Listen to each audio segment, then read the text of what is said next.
রাজবৈদ্য মশাই, আমি তখন থেকে আপনাকে ডেকেই চলেছি, কিন্তু আপনি আমার কোনো কথাই না শুনে এভাবে চলে যাচ্ছেন।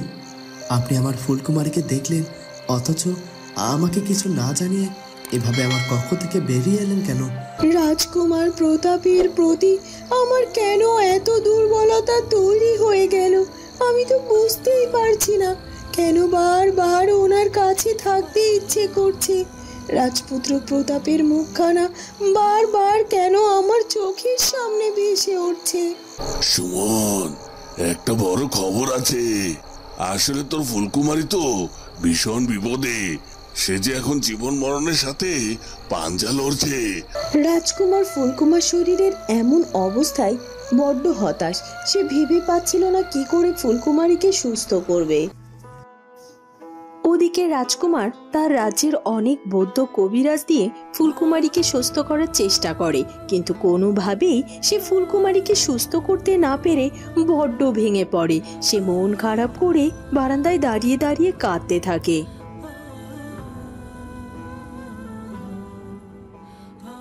রাজকুমার, এভাবে ভেঙে পড়ো না। তুমি যদি ভেঙে পড়ো, ফুলকুমারীকে কি করে সুস্থ করবে? মা, আমি তো আমার ফুলকুমারীকে সুস্থ করার জন্য অনেক চেষ্টা করলাম, কিন্তু কোনোভাবেই তো তাকে সুস্থ করতে পারছি না। তাহলে কি মা, আমার ফুলকুমারীকে আর কখনো কোনো দিনও সুস্থ হবে না? মা, ফুলকুমারীর যদি কিছু হয়ে যায় তাহলে যে আমিও বাঁচবো না মা। না না রাজকুমার, ফুলকুমারী কিছু হবে না। বিধাতা ফুলকুমারীকে সুস্থ করার একটা না একটা পথ ঠিক বের করে দেবে। তুমি বিধাতাকে ডাকো, সব ঠিক হয়ে যাবে। না না, ফুলকুমারীর এমন অবস্থা আমি কিছুতেই মেনে নিতে পারছি না। আমার ফুলকুমারীর এত বড় ক্ষতি হয়ে যাবে আর আমি সেটা চুপচাপ বসে বসে দেখব। কিন্তু কি করব আমি? কি করে আমার ফুলকুমারীকে সুস্থ করব? কোনো উপায় তো আমি খুঁজে পাচ্ছি না। রাজবৌদ্ধ দেখে গেলেন, উনি তো কোনো সমাধানে দিতে পারলেন না। এমনকি রাজবৌদ্ধ এসে বললেন আমার ফুলকুমারীর উপর নাকি অনেক বড় কালো জাদু করা হয়েছে।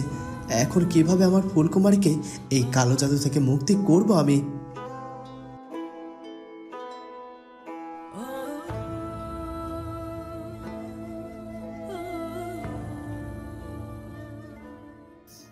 ওদিকে কাঠুরিয়া গ্রামে ফিরে গিয়ে গ্রামের লোকজনের কাছে সব কথা খুলে বলে। এসব কি বলছ কি গো? জঙ্গলের মধ্যে কুটির, আর সেখানে ওই অবিবাহিত মেয়ে থাকে, এটা আমরা সবাই জানি। আর সেখানে একটা অন্য পুরুষ লোক আছে, এটা দেখে এসেছো তুমি? এটা তো সত্যি অনেক লজ্জার কথা গো। তবে আর বলছি কি গো, আমরা তো কোনোভাবেই এই লজ্জাজনক বিষয়টি মেনে নিতে পারি না। আমার মনে হয় এবার আমাদের রাজপ্রাসাদে গিয়ে খবর জানানো উচিত। না না, আমাদের শুধু রাজপ্রাসাদে গিয়ে খবর জানাতে হবে কেন? আমরা গ্রামের মানুষ আসি কি করতে? এই সাধারণ ছোটখাটো সমস্যা যদি আমরাই সমাধান না করতে পারি তাহলে কি করে হয়? আর ওই ব্যাপারটা তো আমাদের রাজ্যের জন্য অনেক লজ্জাজনক গো। তাই আমরা আগে দেখি এই ব্যাপারটা সমাধান করতে পারি কিনা। কিন্তু কিভাবে সমাধান করবে বলতে পারো? আর তাছাড়া ওই কুটিরে যাকে দেখতে পেলাম তাকে দেখে মনে হলে সে নিশ্চয়ই কোনো রাজ্যের রাজকুমার বা রাজা হবে। তার মানে কি আমরা পেরে উঠবো?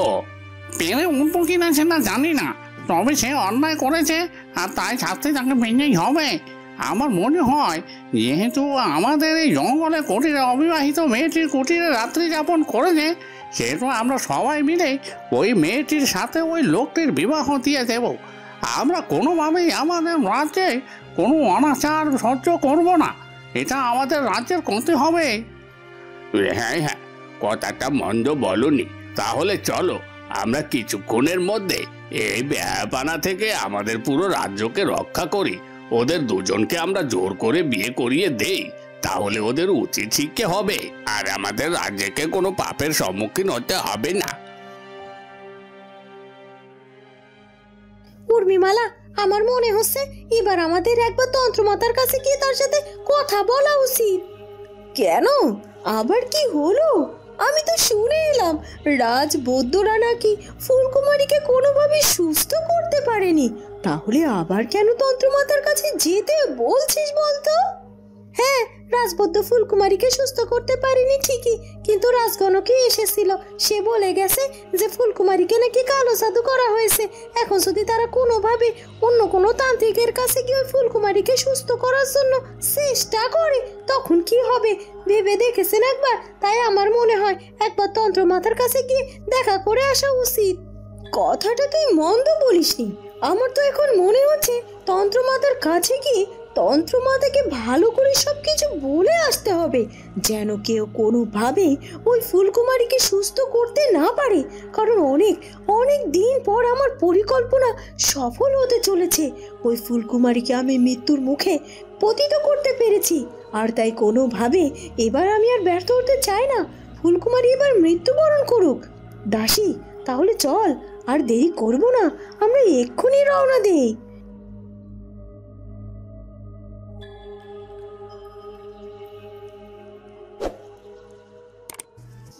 ওদিকে রাজকুমার চন্দ্রকুমার বুঝতে পারে না কি করে সে ফুলকুমারীকে সুস্থ করবে। সে ফুলকুমারীকে নিয়ে ভীষণ চিন্তিত হয়ে পড়ে। না না, ফুলকুমারীর এমন অবস্থা আমি কিছুতেই মেনে নিতে পারছি না। আমার ফুলকুমারীর এত বড় ক্ষতি হয়ে যাবে আর আমি সেটা চুপচাপ বসে বসে দেখব। কিন্তু কি করব আমি? কি করে আমার ফুলকুমারীকে সুস্থ করব? কোনো উপায় তো আমি খুঁজে পাচ্ছি না। রাজবৌদ্ধ দেখে গেলেন, উনি তো কোনো সমাধানে দিতে পারলেন না। এমনকি রাজবৌদ্ধ এসে বললেন আমার ফুলকুমারীর উপর নাকি অনেক বড় কালো জাদু করা হয়েছে। এখন কিভাবে আমার ফুলকুমারীকে এই কালো জাদু থেকে মুক্তি করব আমি? না না, এভাবে বসে থাকলে হবে না, আমাকে একটা না একটা উপায় খুঁজে বের করতেই হবে। হ্যাঁ হ্যাঁ, ফুলপরি, আমাকে একবার ফুলপরির সাথে দেখা করতে হবে। ফুলপরি তো অনেক কিছু জানে, আর তার শক্তিও আছে। সে হয়তো চাইলে আমার ফুলকুমারীকে সুস্থ করে তুলতেই পারে। তখনই ফুলপরি সেখানে এসে হাজির হয়। ফুলপরি, ফুলপরি, তুমি এসেছো, ভালো করেছো। আমি তোমার কাছেই যাচ্ছিলাম। এই দেখো আমার ফুলকুমারীর কি অবস্থা হয়েছে। ওর উপর কেউ কালো জাদু করেছে। ও যে অসুস্থ হয়ে অচেতন হয়ে পড়ে আছে, আর সবাই বলছে আমার ফুলকুমারীর নাকি আর বাঁচানো সম্ভব নয়। এখন ফুলপরি, তুমিই বলো, আমার ফুলকুমারী কি আমাকে ছেড়ে চলে যাবে? রাজকুমার চন্দ্রকুমার, আপনি চিন্তা করবেন না। ফুলপরি যতদিন বেঁচে আছে ফুলকুমারীর কোনো ক্ষতি হতে দেবে না সে। যে করেই হোক আমি ফুলকুমারীকে সারিয়ে তোলার ব্যবস্থা করব। তার আগে আমাকে ফুলকুমারীকে পরীক্ষা করতে হবে।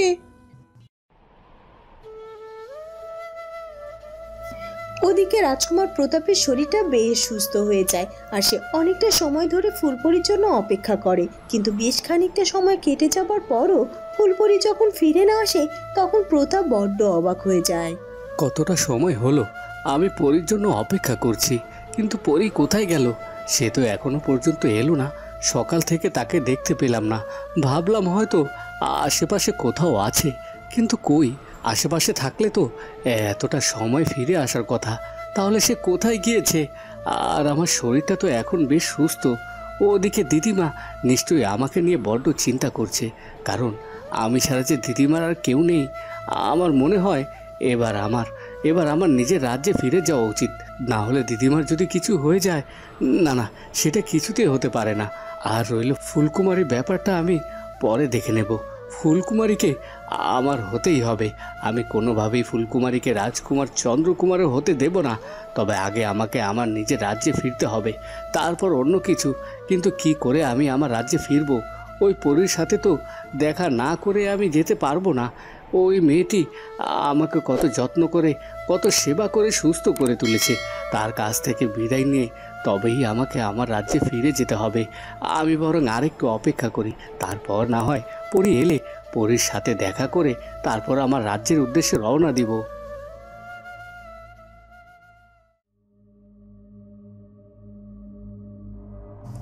কি হলো কি তান্ত্রিক বাবা? সেই তখন থেকে তো আপনি ধ্যান সাধনা করেই যাচ্ছেন। আপনি কি কোনো উপায় পেয়েছেন ওই ফুলকুমারীকে সুস্থ করার?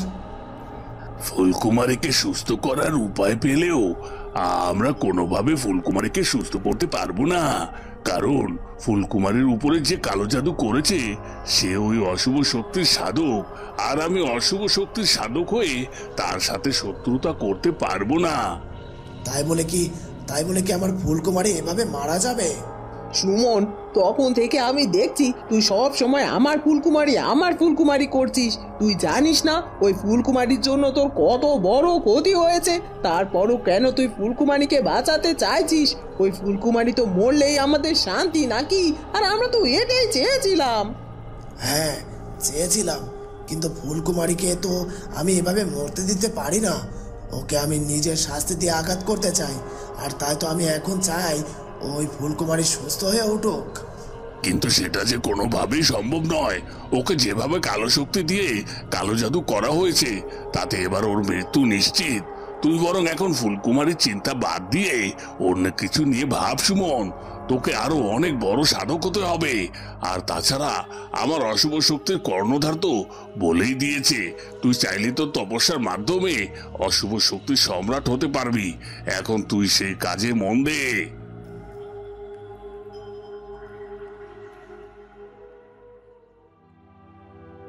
দাসী, ওই কক্ষের মধ্যে কি হচ্ছে কিছু তো বুঝতে পারছি না। আমার তো এখন সত্যি বড্ড চিন্তা হচ্ছে, ফুলকুমারীর আবার বড় কোনো ক্ষতি হয়ে গেল না তো? আমিও বুঝতে পারছি না রাজকুমার কেন ওই কক্ষটি থেকে আমাদের এইভাবে বের করে দিলেন। তাছাড়া দেখলাম যুবরানী দিদি এসে কক্ষে প্রবেশ করলো, আর এখন তো রাজপুত্র কনক সবাই তো ব্যর্থ হলো যুবরানীকে সুস্থ করার জন্য। কিন্তু কিন্তু যুবরানী দিদি এসে কি করবে সেটাই তো বুঝতে পারছি না। সেটা তো আমিও বুঝতে পারছি না। রাজকুমার তো আমাকেও কক্ষ থেকে বের করেই দিল, আর বলল ফুলকুমারীর দিদি নাকি ফুলকুমারীকে সুস্থ করে তুলতে পারবে। কিন্তু ফুলকুমারীর দিদিকে দেখে তো সাধারণ এক মেয়ে মনে হলো। ও কি করে ফুলকুমারীকে সুস্থ করবে সেটা তো আমার মাথায় কোনোভাবেই আসছে না। রানীমা, আমার মনে হয় আপনার একবার মহারাজের সাথে ব্যাপারে আলোচনা করা উচিত, আর অন্য রাজ্য থেকে বড় কোনো বল আমাদের যুবরানীকে সুস্থ করার ব্যবস্থা করা উচিত। তার ভালো চিকিৎসা হলে হয়তোবা সে সুস্থ হয়ে যাবে। যুবরানী দিদির উপর ভরসা করলে চলবে না, এতে হিতের বিপরীত হতে পারে। হ্যাঁ হ্যাঁ, কথাটা তুই মন্দ বলিসনি। তাহলে আমি বরং যাই, মহারাজের সাথে গিয়ে কথা বলি। কিন্তু মহারাজ তো নিজের রাজ্য নিয়ে মহা দুশ্চিন্তায় আছে যে যখন তখন প্রতাপের রাজ্য থেকে শত্রুপক্ষ আক্রমণ করতে পারে। কিন্তু তার আগে আমাদের যুবরানীকে সুস্থ করতে হবে, তাই না? আমি বরং মহারাজের কাছেই যাই। হ্যাঁ রানীমা, তাই করুন।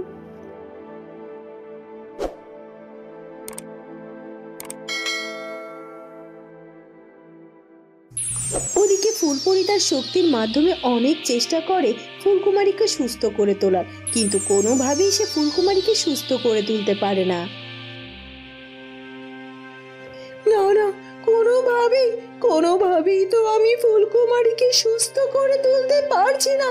কিন্তু এটা তো হওয়ার কথা নয়। সাধু বাবা তো আমাকে বললো আমি নাকি চেষ্টা করলে, ফুলকুমারীর পাশে দাঁড়ালে ফুলকুমারীকে সুস্থ করে তুলতে পারবো। তাহলে কেন আমার শক্তি প্রয়োগ করার পরও আমি ফুলকুমারীকে সুস্থ করতে পারছি না? কি হলো কি ফুলপরি, আপনি এভাবে হতাশ হয়ে গেলেন কেন? আমার ফুলকুমারী তো এখনো চোখ খুলছে না। এখন আমি কি বলবো রাজকুমারকে যে আমি কোনোভাবেই ফুলকুমারীর জ্ঞান ফিরে আনতে পারছি না? রাজকুমার তো আমার উপর অনেক ভরসা নিয়ে এখানে অপেক্ষা করছে। আমি তো কিছুই করতে পারলাম না এখন পর্যন্ত। তাহলে এখন কি হবে? ফুলপরি, আপনি এভাবে চুপ করে আছেন কেন? আপনি অন্তত কিছু বলুন। আমার ফুলকুমারী কেন এখনো সারা শব্দ দিচ্ছে না? না না না, এভাবে হেরে গেলে চলবে না। ফুলকুমারীর কোনো ক্ষতি আমি হতে দেব না। ওকে যে আমাকে সুস্থ করতেই হবে। রাজকুমার, আপনি চিন্তা করবেন না, বিধাতার উপর ভরসা রাখুন। আপনার ভালোবাসার শক্তি যদি সত্যি হয়ে থাকে তাহলে ফুলকুমারীকে কেউ আপনার কাছ থেকে কেড়ে নিতে পারবে না।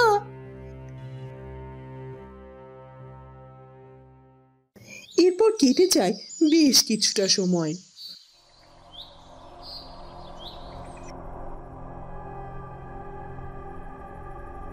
এসেছিস?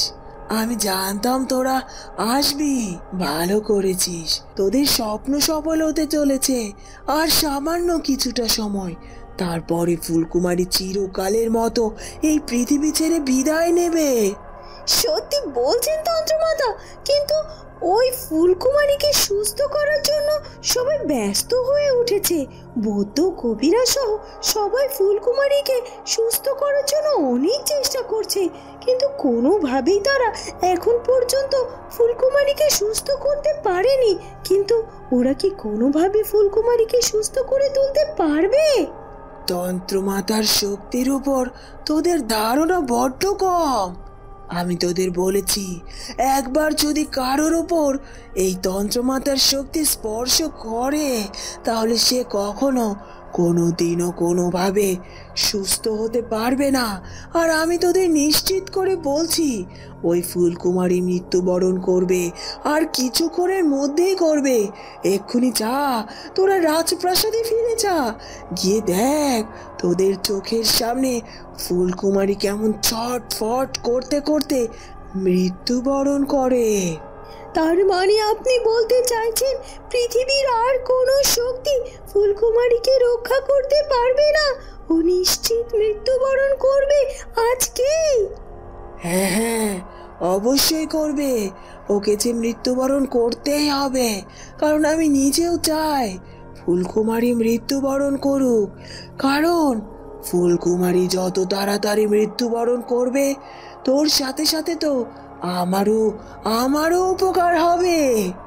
তন্ত্রমাতা, আমি একটা জিনিস বুঝলাম না।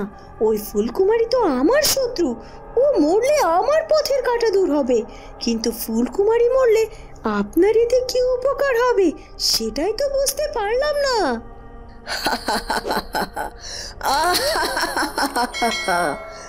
আমার কি উপকার হবে সেটা তোদের এখন জানার কোনো দরকার নেই। সময় হলে ঠিক জানতে পারবি।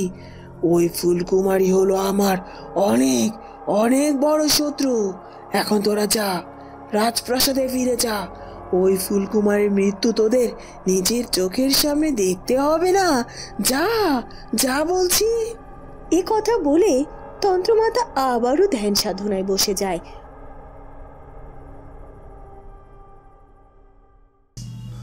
ওদিকে হঠাৎ করে ফুলকুমারীর জ্ঞান ফিরে আসে। রাজকুমার, রাজকুমার। ফুলমুড়ি, ওই দেখুন, আমার ফুলকুমারী আমাকে ডাকছে। তার মানে আমার ফুলকুমারীর জ্ঞান ফিরেছে, ও সুস্থ হয়ে গেছে। হ্যাঁ হ্যাঁ, তাই তো মনে হচ্ছে সত্যি ফুলকুমারী সুস্থ হয়ে গেছে। আমি তো বড্ড দুশ্চিন্তায় পড়ে গিয়েছিলাম, ভেবেছিলাম হয়তোবার কোনোভাবে ফুলকুমারীকে সুস্থ করা সম্ভব নয়। বিধাতা, অবশেষে তোমার দয়া হয়েছে, তুমি ফুলকুমারীকে সুস্থ করে তুলেছ। ফুলকুমারী, এখন তোমার কেমন লাগছে বলো? না না দিদি, আমার ভালো লাগছে না, আমার যে বড্ড কষ্ট হচ্ছে। রাজকুমার, আমাকে ক্ষমা করে দিও। আমি হয়তো আর তোমার পাশে থাকতে পারলাম না। আমাকে এক্ষুনি বিদায় নিতে হবে। ক্ষমা করে দিও, আমাকে ক্ষমা করে দিও। না ফুলকুমারী, তুমি এমন কথা বলো না। কিছুই হবে না তোমার। তুমি এভাবে আমার কাছ থেকে বিদায় নিয়ে চলে যেতে পারো না। তুমি তো আমাকে কথা দিয়েছিলে সারাটা জীবন তুমি আমার পাশে থাকবে। এভাবে আমাকে একা রেখে তুমি চলে যেতে পারো না। তোমার কিছুই হবে না, বিধাতা তোমাকে সুস্থ করে দেবেন। না, আমি হয়তো বার সে সময় পাবো না। আমাকে তুমি ক্ষমা করে দিও, রাজকুমার। আমাকে তুমি একটু স্পর্শ করো, রাজকুমার। তখনই রাজকুমার চন্দ্রকুমার ফুলকুমারীকে স্পর্শ করতে যায়, আর সাথে সাথে ফুলকুমারী অদৃশ্য হয়ে যায়। এ কি হলো? আমার ফুলকুমারী কোথায় হারিয়ে গেল? ফুলকুমারী, কোথায় তুমি? ফুলকুমারী, তুমি আমাকে ছেড়ে এভাবে চলে যেতে পারো না। ফুলকুমারী, এটা কি করে হতে পারে? ফুলকুমারী কি করে এভাবে অদৃশ্য হয়ে যেতে পারে? এখন আমি তো কিচ্ছু করতে পারলাম না আমার ফুলকুমারীর জন্য। এখন কি হবে? ফুলকুমারী এভাবে অদৃশ্য হয়ে কোথায় চলে গেল? বন্ধুরা, কি হতে চলেছে এরপর সেটা জানবো আমরা ফুলকুমারী গল্পের পরবর্তী পর্বে। আর আমাদের আজকের পর্বটি ভালো লাগলে অবশ্যই আমাদের চ্যানেলটিকে সাবস্ক্রাইব করে দিও। দেখা হবে নতুন পর্বে। ধন্যবাদ।